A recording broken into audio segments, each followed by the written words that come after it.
वैज्ञानिकों की टीम श्रीलंका के घने जंगलों में एक बहुत ही रहस्यमय गुफा के अंदर जांच कर रही थी कि तभी अचानक उनको कुछ ऐसा दिखाई दिया जिसे देखकर उनकी सांसें अटक गईं। जैसे तैसे डरते डरते उन्होंने आगे की और भी जांच की और तब वैज्ञानिक यह समझ गए कि यह गुफा कोई आम गुफा नहीं है, बल्कि रामायण काल से जुड़ी रावण की रहस्यमय गुफा है। क्योंकि यहाँ पर रामायण काल के ऐसे ऐसे प्रमाण मिले हैं जिन्हें देखकर वैज्ञानिक अचंभित रह गए। आखिर वैज्ञानिकों ने ऐसा क्या देखा इस गुफा के अंदर? आखिर क्या है रावण की रहस्यमय गुफा का रहस्य? ये सब जानने से पहले एक बार सच्चे दिल से कमेंट बॉक्स में जरूर लिखिएगा जय श्री राम। नमस्कार मित्रों, आप देख रहे हैं मिस्टीरियस हिंदू टीवी चैनल। मित्रों, रावण एक ऐसा नाम है जिसे सुनते ही मन में एक दुष्ट, अत्याचारी, स्त्री लंपट, पापी और 10 सिर वाले एक विशालकाय राक्षस का चित्र सामने आ जाता है। लेकिन इसके विपरीत शास्त्रों में और पुराणों में रावण को एक प्रकांड पंडित भी माना गया है। भले ही रावण ने अपने जीवन में कई पाप कर्म किए थे, परंतु उसे भगवान शिव का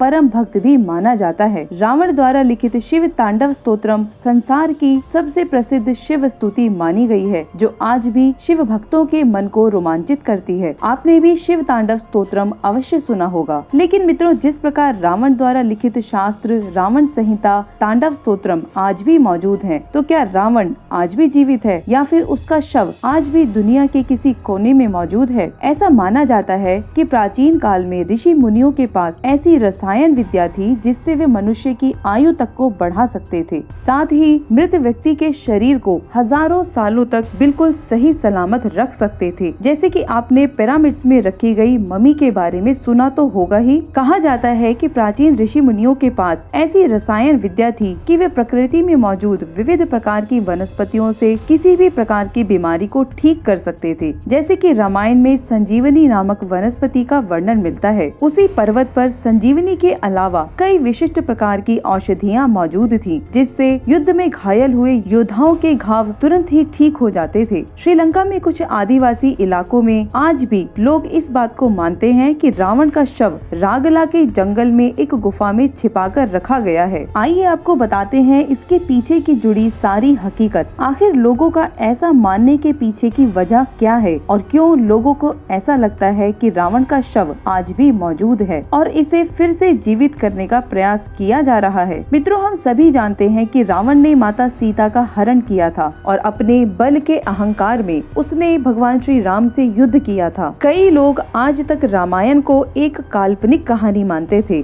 लेकिन जैसे ही नासा ने राम सेतु को एक मानव निर्मित स्ट्रक्चर बताया, तभी से रामायण के होने की संभावनाएं बढ़ने लगी हैं और वैज्ञानिकों को कई ऐसे प्रमाण मिले हैं जिनसे यह साबित होता है कि रामायण कोई काल्पनिक कथा नहीं है। जैसे कि अशोक वाटिका, रावण का हवाई अड्डा और ऐसे प्राचीन खंडहर जो कोई नहीं जानता कि उन्हें किसने और कब बनाया है। श्रीलंका की रामायण अनुसंधान कमेटी ने रामायण के होने के कई प्रमाण बताए हैं और इस जानकारी में बताए गए सभी स्थान इतने सटीक हैं कि कोई भी इन्हें आसानी से नहीं नकार सकता। लेकिन जब बात रावण की आती है तो बड़े बड़े पुरातत्व वैज्ञानिक भी हैरान रह जाते हैं। मित्रों, जब श्री राम के साथ युद्ध में रावण का अंत हुआ था, तो उसके बाद रावण के शव के साथ क्या हुआ, यह बात बहुत ही कम लोग जानते हैं। रामायण में यह तो बताया गया कि रावण के अंत के पश्चात उसके शव को राक्षस जाति को सौंपकर प्रभु श्री राम ने विभीषण को लंका का राजा बनाया और वह रावण के पुष्पक विमान में बैठकर अयोध्या लौट गए। लेकिन यहाँ पर एक विचित्र परिस्थिति उत्पन्न होती है